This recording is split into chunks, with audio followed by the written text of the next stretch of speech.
Welcome back. It's Sam Crack, and I f***ing hate this car. First thing we're working on is behind the dashboard here. We're gonna find out if there's a cable loose or missing. When I got this car, this was popped out. You can see right here, some of this trim is popped out, and the blower motor, which is underneath, is not working. And there's a few little things on this side, like the window not going down, the radio amplifiers underneath there. That's also not working. So let's tear this down, find out what's behind.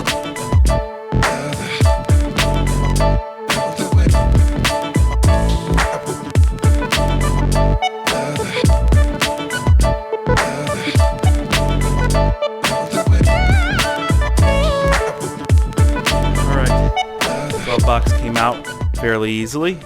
Now, let's go. Let's dissect this a little bit more.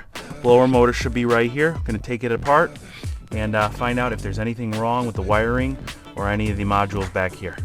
So we figured out down there, one of the connections that goes into the blower motor was a little loose. So we figured, let's just plug it in, should work. Now check this out. Turn the AC on a little bit here.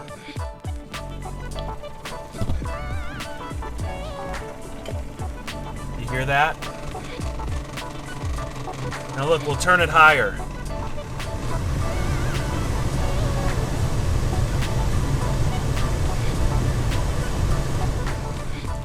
And that noise goes away.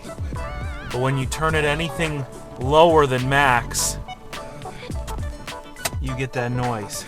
Well, you always get relieved when you see a loose cable. Oh, I just need to plug something in. So, plug it in, what happens? No, blower motor makes a noise. Meaning the car got hit hard enough that it jarred the blower motor, broke something in it, and now we need a new blower motor. Oh, by the way, this car has the dual climate control package, which means there's an extra sensor on the blower motor down there. Talk about Money Pit. So this probably looks familiar to DIYers. This is a vacuum for your AC system. So when this car was in an accident, it broke one of the AC lines right down here, which let all the refrigerant escape out. And what happens, you need to replace the lines, and then you need to vacuum out the system. So I vacuumed out the system, everything held, all the AC lines were replaced, and well, what happens next? Of course, the blower motor doesn't turn on, which the AC compressor wasn't kicking on, so it wasn't sucking in any of the refrigerant that I got right here. Now, that's no fun. That means we got the problems that we were working on inside, and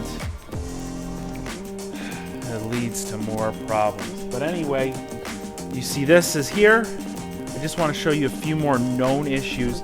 This right here actually is a harness for the windshield wipers. So nothing super imperative that's going to keep the car from running right. Needs to be repaired. We're going to repair it. I got the other piece of the harness here. I'm going to solder that shortly, and otherwise this just needs to be hooked up to the bottle down there.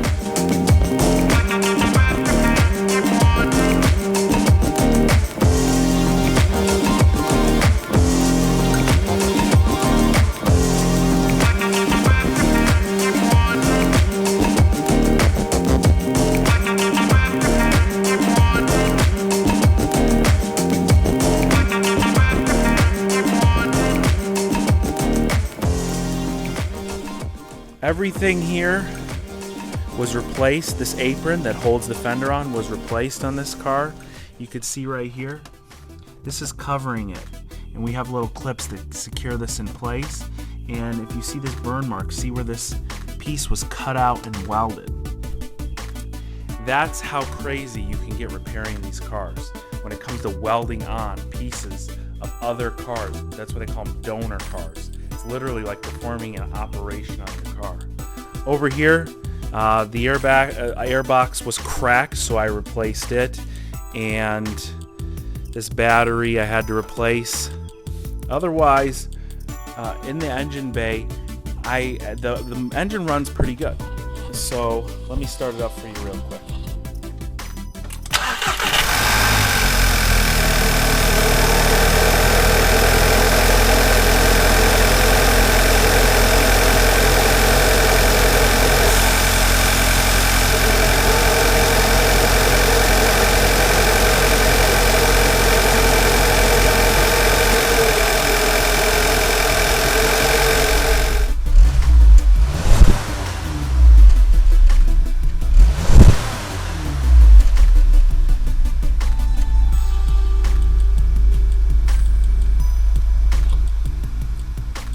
just a Jetta. So if you remember on the last video when I started up the Audi S3, these cars all sound very similar. It's because they all have basically the same motor. It's a 2-liter turbo. It almost sounds like a tractor when it first starts up. But as you notice, it runs really good. There was a fault. We're going to check it out. But we drove this car a few miles, and to be honest with you, besides the alignment being off, it drives really well. It's a lot of inside things that aren't working correctly, and I'll show you that now. The lights that we have the steering wheel. That's likely because the steering angle's off.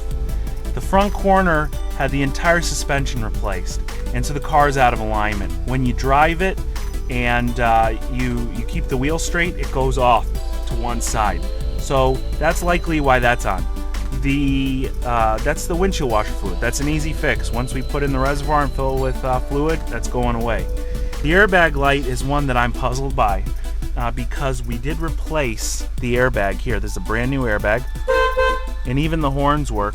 But the airbag light is giving me a fault in the ceiling airbags, which you can see don't have any issues. However, I'm hoping the VCDS system, which is the Volkswagen communication cable, is going to clear that up.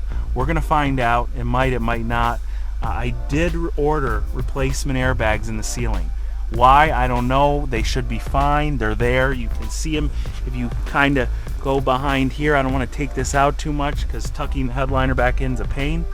They're there. You can see them. The traction light is on. That goes along with the steering wheel. Once the car's alignment is done, and once you plug it into the Volkswagen system, it will realign the steering angle or readapt it, and then that will go away. Seatbelt light is on, of course, because, well, there's nobody in the car and there's no seatbelts plugged in. But both the seatbelts were repaired, and if the seatbelts weren't repaired, that should fall under the airbag light. This is standard on all Volkswagens. When you put your foot on the brake, that's all it's telling you. Put your foot on the brake to put it in gear. And that's a summary of all the different lights. Actually, not too bad. Could be a lot worse. But it doesn't mean everything else is still working.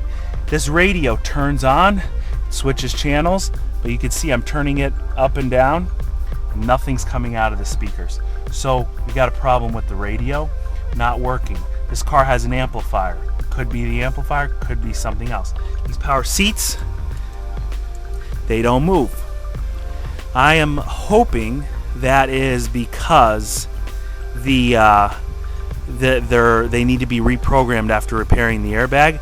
Don't know if that's the case. Again, we'll find out with the Volkswagen communication cable. And right here is interesting.